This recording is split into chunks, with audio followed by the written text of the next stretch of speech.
Direct घेता येणार नाही. तर जर संबंधित कोण सदस्य अनुपस्थित असेल आणि तुम्ही असाल तर मग तुमचं नाव झाले. सर्वांची नावं आहे. मी शक्यतो जेवढं जास्तीत जास्त सर्वांनाच बोलण्याची संधी देणार आहे. अनिलजी. सभापती महोदय, विरोधी पक्षाच्या वतीने 259 अन्वये अंतिम आठवडा प्रस्तावावरती बोलण्यासाठी मी उभा आहे. खरं म्हणजे प्रस्तावाची सुरुवात दानवेंनी अंबादास दानवेंनी केल्यामुळे वेळेचं भान आणि त्यांनी जे काही मुद्दे आत्तापर्यंत कोणी मांडलेले आहेत ते मी काही पुन्हा मांडणार नाही. परंतु ह्या सभागृहात मी 25 वर्षापूर्वी ज्या वेळेला आलो त्यावेळेला ह्या सभागृह कसं चालतं, या सभागृहामध्ये सत्तारूढ पक्षाचं काम काय, विरोधी पक्षाचं काम काय, सत्तारूढ पक्षाने काय करायचं असतं, विरोधी पक्षाने काय करायचं असतं, ही सगळ्यांची भाषणं मी वाचली आणि माझ्या एक लक्षात आलं की सत्तारूढ पक्षाने आपण काय करतो, लोकांसाठी आपल्या काय योजना आहेत, लोकांसाठी आमच्या मनात काय विचार आहेत, लोकांच्यासाठी या लोकांनी आमच्यावरती विश्वास दाखवून आमचं जर सरकार बनवलेलं आहे तर आमच्या सरकारची कर्तव्य काय, हे सत्तारूढ पक्षाचं काम आहे. आणि विरोधी पक्षाचं काम काय आहे की विरोधी पक्षाचं काम काय, सरकार जर कुठे चुकत असेल, सरकारच्या काही ज्या योजना फसत असतील, सरकारमध्ये कुठे भ्रष्टाचार होत असेल तर त्याला आरसा दाखवण्याचं काम हे विरोधी पक्षाचं आहे. पण आज मी सभागृहात जे काय प्रवीण भाऊंचं भाषण ऐकलं, खरं म्हणजे काही जास्त बोलणार नव्हतो, पण प्रवीण भाऊंच्या भाषणामध्ये मला असं वाटलं की हा 259चा प्रस्ताव हा आम्ही मुख्यमंत्र्यांच्या किंवा सरकारच्या अभिनंदनाचा प्रस्ताव मांडायला पाहिजे, अशी एक साधारण त्यांची भावना होती की आम्ही काही चुकीचं त्यांच्याबद्दल बोलायचंच नाही, आम्ही फक्त कौतुकच करायचं. असं होत नाही. मला एक शिवसेना प्रमुख बाळासाहेब ठाकरेंनी एक किस्सा सांगितला होता.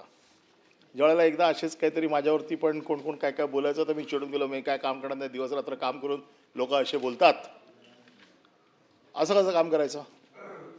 त्यांनी मला एक वाक्य सांगितलं की ज्या क्षेत्रात तू आलायस ना त्या क्षेत्रात हार आणि शिव्या ह्या एकदम येतात, दोघांचीही झेलण्याची ताकद आपल्याला ठेवावी लागते, तरच तू या क्षेत्रात काम कर. तू अशी अपेक्षा करशील की लोक तुला सकाळी उठल्यापासून हारच घालतील, तुझं कौतुकच करतील, तर तसं होणार नाही. तू माझ्याकडे बघ, मी किती शिव्या खातो. आज महाराष्ट्रामध्ये सगळ्यात जास्त त्यावेळेला सगळ्यात जास्त शिव्या मी खातो आणि त्याच्यामुळे आपल्या मनाला एक प्रश्न विचार की बाबा चाललंय, बरोबर चाललंय, मी काही चुकीचं नाही केलं, मग जास्त काळजी करायचं नाही, आपलं काम करत राहायचं. आणि मग मला त्यांनी एक वाक्य सांगितलं, जयाच्या अंगी मोठेपण त्याच्या यातना कठीण. हा, ते बाजूला सांगा, बाजूला सांगा. हा, जयाच्या अंगी मोठेपण त्याच्या यातना कठीण. माणूस जेवढा मोठा तेवढा त्याला त्रास मोठा, तेवढा त्याच्यावरती टीका मोठी, त्याचं कौतुक मोठं. आणि त्यामुळे माझं एवढंच म्हणणं आहे की सरकार तुम्ही चालवताय, तुम्ही सरकारचे जे काही चांगलं केलं आहे ते तुम्ही 260च्या प्रस्तावाच्या अन्वये तुम्ही आणताच की सरकारच्या योजना काय आहेत, सरकारला ज्या काही घोषणा करायच्या असतात तर तुमच्याकडे ते हत्यार आहे, तुमच्याकडे ते आयुध आहे की ज्या आयुधाच्या माध्यमातून तुम्ही सरकार काय करणार हे सांगत असता. आणि आमच्याकडे जे आयुध आहे जे 259चं आहे की ज्याच्यामध्ये सरकारच्या चुकांवरती बोट ठेवणं, सरकारच्या कुठे कामामध्ये कमतरता आढळत असेल, सरकारमध्ये कुठे भ्रष्टाचार होत असेल. आणि म्हणून मी सगळी भाषणं ज्या वेळेला वाचली त्यावेळेला माझ्या एक लक्षात आलं की विरोधी पक्षाने एवढ्या वर्षात म्हणजे जेव्हापासून झालेलं आहे सरकारच्या कौतुकाचं भाषण कधीच केलेलं नाही आहे. त्याच्यामुळे ही अपेक्षा करणं की सरकारच्या कौतुकाची भाषणं अंतिम आठवड्या प्रस्तावामध्ये व्हावीत, सर्वप्रथम पहिली गोष्ट म्हणजे तशी अपेक्षा कृपया करू नका. आमचं काम आहे, विरोधी पक्षाचं जे काम आहे ते करणार, जसं तुमचं काम आहे. जसं यांनी सांगितलं, खरं म्हणजे तुमचं काम नसताना तुम्हाला ते काम लादतायत दरवेळेला, हे तुमचं काम नाही. तुमचं काम इकडे आहे, इकडून हे जे बसलेत ना या लाईनीत बसून आमच्या प्रश्नांना उत्तर देणं, पण नाईलाज असतो तुम्हाला ते करावं लागतं आणि तुम्ही ते प्रामाणिक करताय याचा आम्हाला अभिमान आहे. एक मित्र म्हणून आम्हाला आनंद आहे की तुम्ही दिलेलं कर्तव्य अतिशय प्रामाणिकपणे आणि चोख बजावताय. नाही, हे कॉम्प्लिमेंट काय माहितीये ना, याच्यात हिडन अजेंडा आहे की तुम्ही ते प्रामाणिकपणे करताय म्हणून तुम्हालाच ते काम देत आहेत. आमची म्हणजे प्रवीण भाऊंच्या बद्दल ते प्रामाणिक करतायत म्हणून ते म्हणतात प्रामाणिकपणे करतायत ना, आता हेच काम करा, तुमची जबाबदारीच बदलणार नाही. आणि म्हणून विरोधी पक्षाच्या वतीने 259च्या प्रस्तावामध्ये मी काही जास्त विषयात बोलणार नाही, परंतु अंबादास दानवेंनी जे काही भाषण केलं, सतेज पाटलांनी, तर मी आकडे सगळे ऐकत होतो. आता सतेज पाटलांनी काय केलं, जे विरोधी पक्षाचं काम आहे की सत्तारूढ पक्षाला, सत्ताधारी पक्षाला आरसा दाखवणं. बघा, बाकी कोणी खोटं बोलू शकतो, पण आपल्या इकडे नियतीने एक वस्तू अशी बनवलेली आहे जी खोटं बोलत नाही, ती म्हणजे आरसा. हा, मला पण लोक म्हणतात अरे फार सुंदर दिसतो, मग मी आरशात जाऊन बघतो, मग माझ्या लक्षात येतं काय हा खोटं बोलणार नाही, बाकी कोणी खोटं बोलेल. त्यामुळे आरसा दाखवण्याचं काम यांनी केलं. यांनी जे आकडे दाखवले, तुम्ही सांगा की हे खोटे आहेत म्हणून. हे खोटे तर नाही आहेत, हे सरकारचेच आकडे आहेत. मग सरकारच्या आकड्यांमध्ये त्यांनी जे जे म्हटलं हे तर तुम्हाला मान्य करायला लागेल, कारण ते सरकारच्या वेबसाईटवरनं काढलेले आकडे आहेत, NCRB वरनं काढलेले आकडे आहेत, आणि त्याच्यामध्ये महाराष्ट्र कुठे आहे हे त्यांनी सांगितलंय. मग हे जर त्यांनी सांगितलं तर त्याच्यात त्यांनी काय चूक केली? त्यांनी हेच सांगितलं की जे काय तुम्ही सांगताय, दररोज जे काय तुम्ही कौतुक करताय, तर ही वस्तुस्थिती ही देखील आहे, ती देखील तुम्ही विचारात घ्या की ही वस्तुस्थिती आहे. आता त्या आकड्यांमध्ये मी पूर्ण जात नाही. त्यांनी जे काही विषय घेतले की त्याच्यामध्ये हेच विषय आहेत की कायदा सुव्यवस्थेवरती महाराष्ट्राची ही परिस्थिती आहे. बाकीच्या क्षेत्रांमध्ये महाराष्ट्र कुठे आहे? जिथे असेल पहिला तिथे असेल पहिला, जिथे असेल शेवटी तिथे असेल शेवटी. हे सरकारचे आकडे सरकारला दाखवणं याच्यात काही चूक आहे असं मला वाटत नाही. आणि म्हणून कृपया की 259च्या प्रस्तावावरती सत्तारूढ पक्षाने ही अपेक्षा करू नये की सगळी कौतुकाची भाषणं होतील. कौतुक करायला 90% लोक आहेत, आम्ही 10% आहोत. पण इथे 90% कौतुक करणारे लोक या दरवाजाच्या बाहेर गेल्यावर काय बोलतात ना, नाही मी तर शिवी घालतच नाहीये, पण 90% लोक तुमच्या बाजूला आहेत, आम्ही 10%च, 10%पेक्षा पण कमी आहोत. ते 10% नसताना देखील तुम्ही 10%चा कायदा लावून आम्हाला विरोधी पक्ष नेतेपद देत नाहीये. म्हणजे मी तर चुकीचं बोललो 10%, आम्ही 10%पेक्षा खाली आहोत. तुम्ही चला एक काम करा, मी तुमच्यावर सोडतो, तुम्ही जे नाव जाहीर करा उद्यापासून करून टाका. आता करा तुम्ही. आम्ही आता आम्ही दोघे मिळून तुम्हाला सांगतो, आम्ही दोघे मिळून सांगतो, तुम्ही जे नाव सांगाल आम्ही सह्या करून देतो. आम्ही दोघे इथे गटनेते बसलेलो आहोत, दोन्ही गटनेते मिळून आपल्याला सांगतो, प्रवीण दरेकर ज्यांचं नाव सांगतील ते आम्ही दोघे मान्य करतो. चला, परंतु ते द्या, एकदा तर द्या कधीतरी. अरे एवढी काय 10%ला पण तुम्ही घाबरताय. त्याच्यामुळे या सगळ्या गोष्टींमध्ये मी न जाता आता मूळ मुद्द्यावर येतो. आता असं आहे की जसं यांनी सांगितलं सतेज पाटलांनी की एखादा विषय बासट टाकायचा असेल, एखादा विषय कोल्ड स्टोरेजमध्ये टाकायचा असेल, एखाद्या विषयावर उत्तरच द्यायचं नसेल, तर हल्ली एक नवीन मार्ग निघालाय की SIT जाहीर करून टाकायची, आणि SIT जाहीर झाली की तो विषय हळूहळू बासनामध्ये जातो.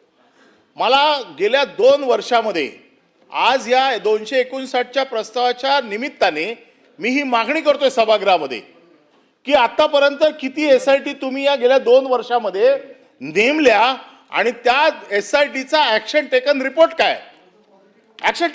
काय, त्याचा किती SITची कारवाई पूर्ण झालेली आहे, किती SITची चौकशी अजून बाकी आहेत, हे तर आम्हाला कळू देत. हा तर आमचा अधिकार आहे. ऍक्शन टेकन रिपोर्ट तर सांगा. आणि असं झालंय की येऊन मंत्र्यांनी घोषणा करायची, त्याच्यावरती कुठली कारवाई करायची नाही. महसूल मंत्र्यांच्या बाबतीत आपण सांगितलं काही निर्णय खूप चांगले झाले. आम्ही तर एवढ्या मोठ्या मनाने सांगतो की महसूल मंत्र्यांनी इकडे येऊन बऱ्याचशा निर्णयांची घोषणा केली, परंतु महसूल मंत्र्यांनी फ्लोअर ऑफ द हाऊसमध्ये हे मान्य केलं की महसूलमध्ये झालेला सगळ्यात मोठा घोटाळा जो मी माझ्या लक्षवेधीमध्ये मांडला होता, 155 कलमाचा गैरवापर, 155 कलम जे तुम्हाला कशाला दिलेलं आहे की जर तुमच्या 7/12मध्ये जर नुसती सुधारणा करायची असेल, तुमच्या 7/12मध्ये तुमच्या नावामध्ये चूक असेल, समजा प्रवीण दरेकरच्या नावामध्ये मध्ये काहीतरी गॅप पडलाय, स्पेलिंग चुकलंय किंवा शब्द प्रसाद लाड असं जर नावामध्ये जर काही फेरफार असेल तर तो करण्याचा अधिकार मला 155 कलमाखाली मला दिलाय.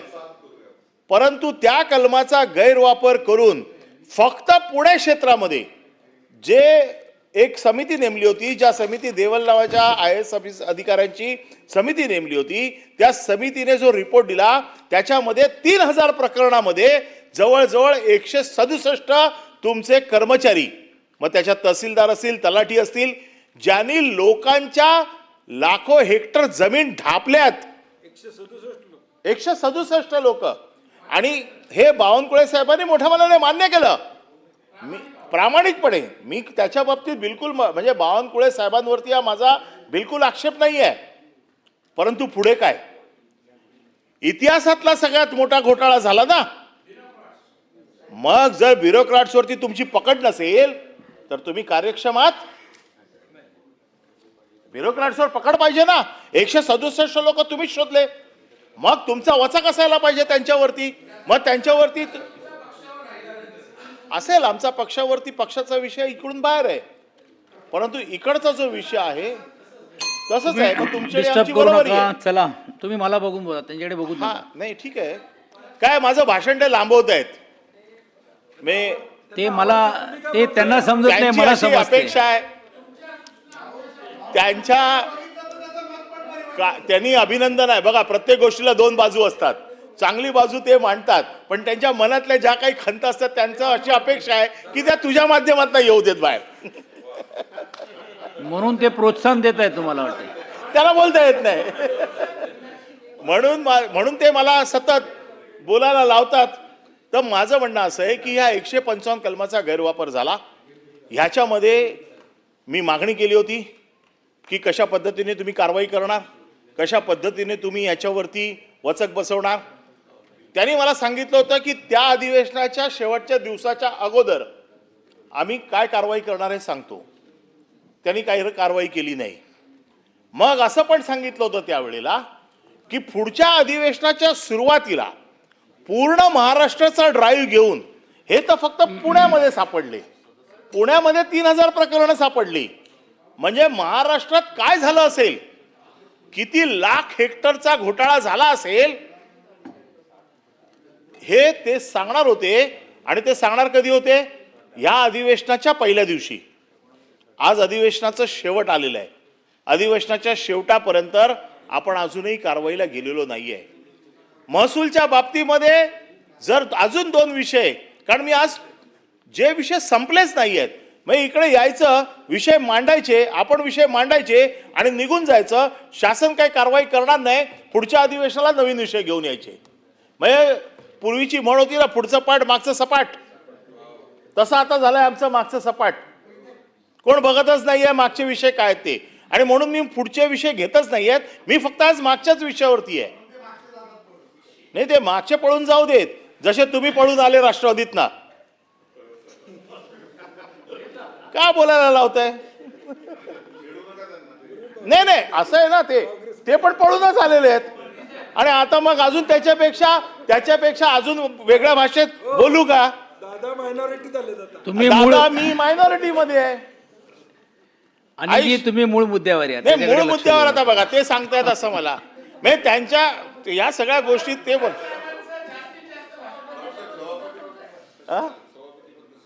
नाही ते बोलले म्हणून मी बोललो. ते बोलले नाही, ते बोलले मला. आणि म्हणून माझं मत असं आहे की प्रशासनावरती पकड त्याच वेळेला येईल ज्या वेळेला तुम्ही कारवाई कराल. नवीन मुंबईचे विषय मी काढले होते, नवीन मुंबईच्या विषयामध्ये नवीन एअरपोर्ट जे झालं त्या एअरपोर्टला न्यू भारत कंपनीला तुम्ही दिलं, त्यांची 500 कोटी रुपये त्यांची रॉयल्टी बाकी आहे आणि हे शासनाने मान्य केलंय. मग 500 कोटी रुपये तुम्ही रॉयल्टी माफ करताय, त्यांना 500 कोटी रुपये त्यांचे वसूल करत नाहीये, याच्यावरती अजून कुठली कारवाई नाहीये.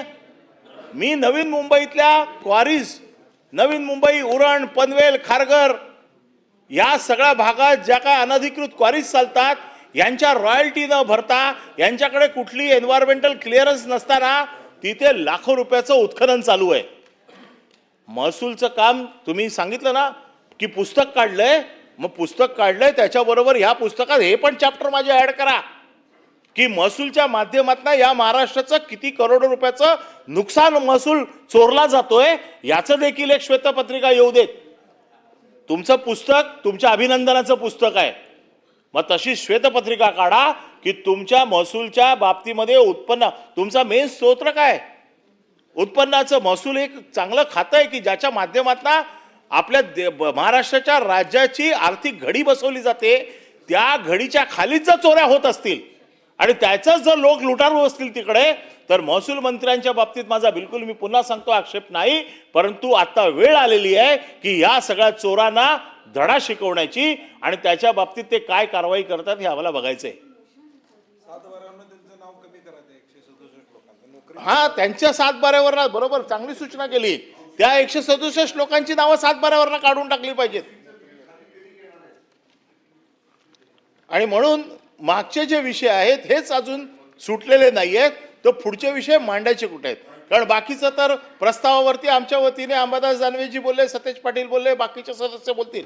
परंतु ज्या ज्या गोष्टी ह्या सभागृहात, बघा, ह्या सभागृहाचं एक महत्व आहे. मी देखील खूप वर्ष हे सभागृहाचं महत्व बघितलंय. एकदा सरकारने एखादी गोष्ट कबूल केली तर पुढच्या अधिवेशनापर्यंत आम्हाला कधी वाट बघावी लागत नव्हती.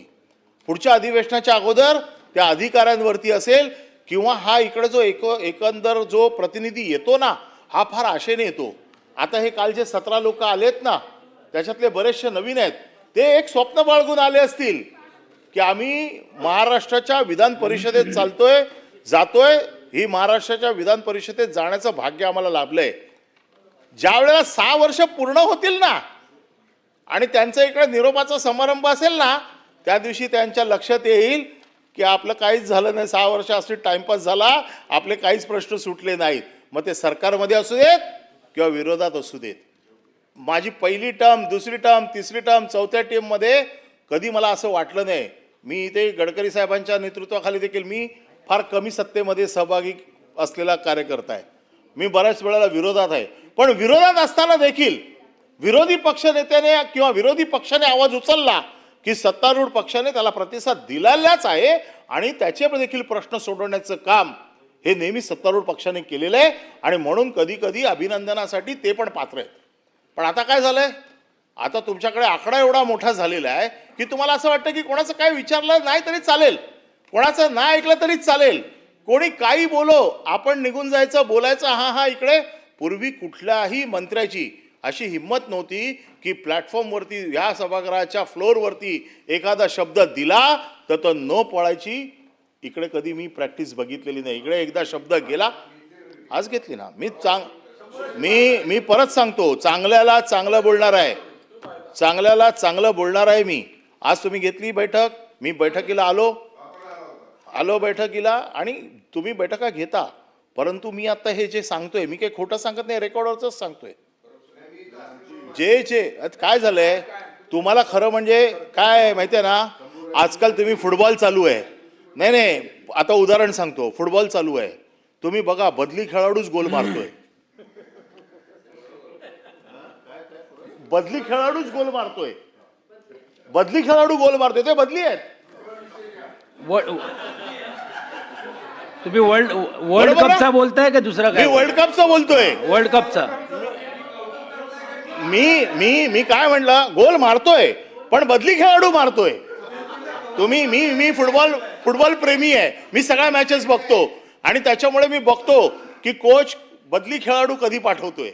ह्या सभागृहाला आता बदली खेळाडू येऊन तो खेळाडू आता परमनंट व्हायच्या मार्गावर आहे.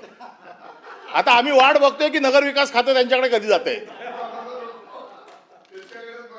नाही नाही, आता असं आहे ना की तुमची आम्हाला, अरे तुमची आम्हाला एवढी सवय झाली आहे की आता आम्हाला असं वाटायला लागलंय की एक हात तुमच्याचकडे आहे.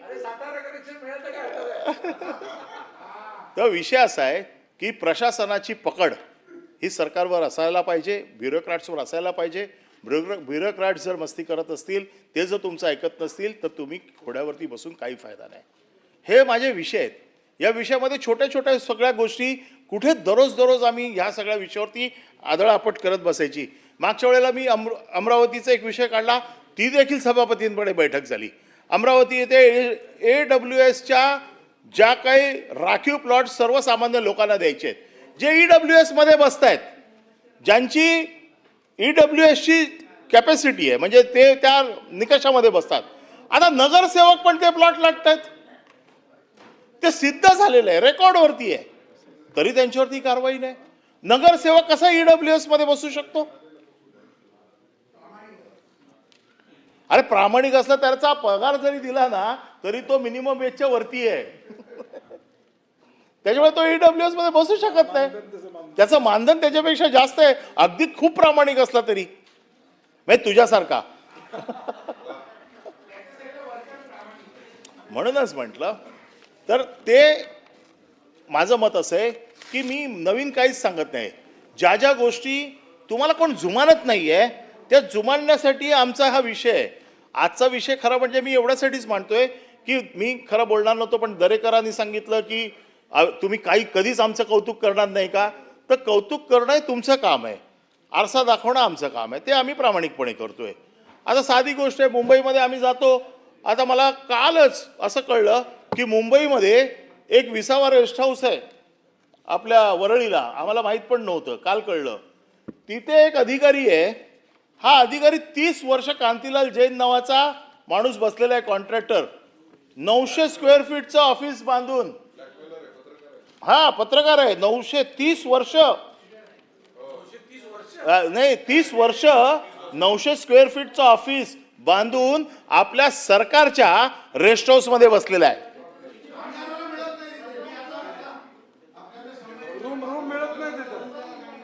मला हे कळलं का? आपल्या तुमच्यातल्या एका आमदाराला काल रूम मिळाली नाही, त्याने मला सांगितलं.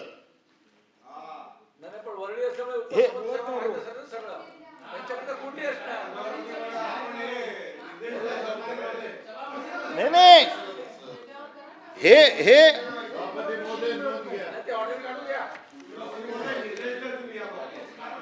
नाही ताबडतोब कारवाई का व्हायला पाहिजे की हा कोण माणूस आहे कांतीलाल जैन? 30 वर्ष बसलेला आहे तिकडे आणि तो सुद्धा ऑफिस टाकून तिथेच राहतोय, आणि आपल्या आमदारांना रूम मागायला गेले तर रूम नाही मिळत. अरे एवढा मोठा कोण झाला तुमच्यापेक्षा मोठा? त्याचं नाव दैनिक पोलखोल आहे, तो ब्लॅकमेलर आहे असं कळलेलं आहे, आणि सरकारच्या वास्तूमध्ये बसून ब्लॅकमेलिंगचं काम करतोय. आता असे जर अधिकारी तुम्ही ठेवले, माझं हेच म्हणणं आहे, सरकार चांगलं आहे म्हणतात ना, कदाचित असेल, पण ज्या प्रशासनावरती तुमची जर पकड नसेल तर ते सरकार काय कामाचं नाही, असं माझं दुसरं मत आहे. म्हणूनच म्हटलं की मी नाही कारवाई करायची आहे. प्रसाद लाड तुम्ही मला नका सांगू. हे जे अरे आता मी, आणि हेच तर मी सांगतोय की मी मागणी केली तर समजू शकतो कारण मी विरोधात आहे, पण मागणी तुम्हीच करताय, मागणी तुम्हीच करताय. हेच तर मोठं आहे की खूप दुःख तुमच्या मनात दडलेलं आहे, जे तुम्हाला बाहेर काढता येत नाहीये, ते 259च्या निमित्ताने बाहेर काढतोय. चला, तर माझं एवढंच म्हणणं आहे, खरं म्हणजे खूप विषय आहे, पण आपण उपसभापती म्हणून बसलेले आहात, आपण बेल मारलेली आहे. खरं म्हणजे आमचं एवढंच म्हणणं आहे, 259च्या प्रस्तावानिमित्ताने आता मिसिंग लिंकच्या बाबतीमध्ये खरं म्हणजे एवढा चिडाचिड व्हायचं काय कारण नाही. मिसिंग लिंकच्या बाबतीमध्ये एक हां ते तर येतो ना शेवटी, तिथे देवागाथा नावाची मुख्यमंत्र्यांची वेबसाईट आहे. आता त्याच्यावरच सगळं आहे. आम्ही काय त्याच्यातले कुठलेही आकडे आम्ही स्वतःहून आणलेले नाही आहेत, ही त्यांचीच वेबसाईट आहे. जसं यांनी सांगितलं की कुठल्याही वेबसाईटला ते सापडत नाही, पण मला काल रात्री सापडलं. देवागाथा नावाची वेबसाईट आहे, ज्या वेबसाईटवरती हे सगळं मिसिंग लिंकचं जे काही प्रकरण आहे हे सगळं दिलंय. त्याचे कसं सुरू झालं, कुठल्या टप्प्यावरती काय झालं, कुठल्या टप्प्यावरती किती पैसे होते, कुठल्या टप्प्यावरती किती पैसे वाढले, कुठल्या टप्प्यावरती कोणाचं काय काम होतं. आता हे तुम्हाला शोधायचं आहे की एस्केलेशन झालं ते कशासाठी एस्केलेशन झालं, सुरुवातीची कॉस्ट काय होती, शेवटची कॉस्ट काय होती, ती शेवटची कॉस्ट का वाढली, आणि ती जर वाढली असेल तर ज्या कामाच्या दर्जासाठी एवढे पैसे खर्च केले तो कामाचा दर्जा तुम्हाला मिळाला की नाही, एवढीच आमची अपेक्षा आहे. आता उद्या तुम्ही जो किती हजार कोटीचा प्रोजेक्ट आणताय मुंबईसाठी, पूर्ण 13,000 कोटीचा प्रोजेक्ट आणताय, आणा ना. मुंबईसाठी तुम्हाला चांगलं करायचं असेल तर आणा, परंतु त्याच्यावरती अधिकाऱ्यांचं राजकारण्यांचं पर्सेंटेजवरती लक्ष ठेवून कुठला प्रोजेक्ट आणू नका. प्रोजेक्ट आणा, मुंबईच्या लोकांच्या हिताचा आणा, लोकांच्या मदतीसाठी असेल जरूर आणा. आणि सत्ताधाऱ्याचं एक काम आहे लोकांसाठी आणणं, परंतु ते आणताना जसं झाडं पडतायत याचं कारण सत्ताधाऱ्यांनी सांगितलं की कॉन्क्रिटीकरण झालंय. आयुक्त मॅडम सांगतात कॉन्क्रीटमुळे पडलं नाही. मी आता तुम्हाला 10 रस्ते दाखवतो जे कॉन्क्रिटीकरणाच्या निकषामध्ये बसत नाहीयेत. तुम्ही 3 मीटरचे रस्ते, 4 मीटरचे रस्ते, 5 मीटरचे रस्ते कॉन्क्रिटीकरण करायला जाणार तर सोसायटीच्या आतमधली झाडं पडणार नाहीत, कुठून मिळणार त्यांना पाणी. आणि मग अशा पद्धतीने झाडं पडली, त्याच्या खाली गाड्या गेल्या तर जबाबदार कोण. आणि म्हणून माझं एकच म्हणणं असं आहे की सत्ताधाऱ्यांनी सत्तेचं सारथ्य करावं, पण ते सारथ्य करताना प्रशासनावरची घट्ट पकड त्यांनी सुटू देऊ नये. या प्रशासनावरची घट्ट पकड तुमची सुटलेली आहे, आणि म्हणून या 259च्या प्रस्तावाच्या निमित्ताने मी ह्या सरकारला ही मागणी करतो की माझ्या 2-3 मागण्या आहेत. एक तर तुम्ही जेवढ्या SIT ज्या बनवलेल्या आहेत या SITचा ॲक्शन टेकन रिपोर्ट आम्हाला मिळावा. महसूल खात्याचं तुम्ही जो काय आता पुस्तक काढलं तसंच महसूल खात्याच्या याच्यापूर्वीच्या ज्या काही गोष्टी आलेल्या आहेत त्या गोष्टींवरती आपण काय कारवाई केली ती उद्याच्या उत्तरामध्ये आम्हाला अपेक्षित आहे. सार्वजनिक बांधकाम खात्याचं ते गेस्ट हाऊसचं मी तुम्हाला सांगितलं, अशी खूप प्रकरणं आहेत. पण तसं झालं तर फक्त मलाच एकट्याला बोलावं लागेल, पण अजूनही बाकीचे साथीदार आहेत, बऱ्याच लोकांना अजून बोलायचं आहे. म्हणून मी फक्त विरोधी पक्षाच्या नांदेडचा ब्रिज पडलाय. आता नांदेडचा ब्रिज पाडायला का आम्ही गेलो होतो, त्या गाडीवर झाड पडलंय. पण ते म्हणणार नाही, त्यांना कदाचित गाडी बदलायची असेल.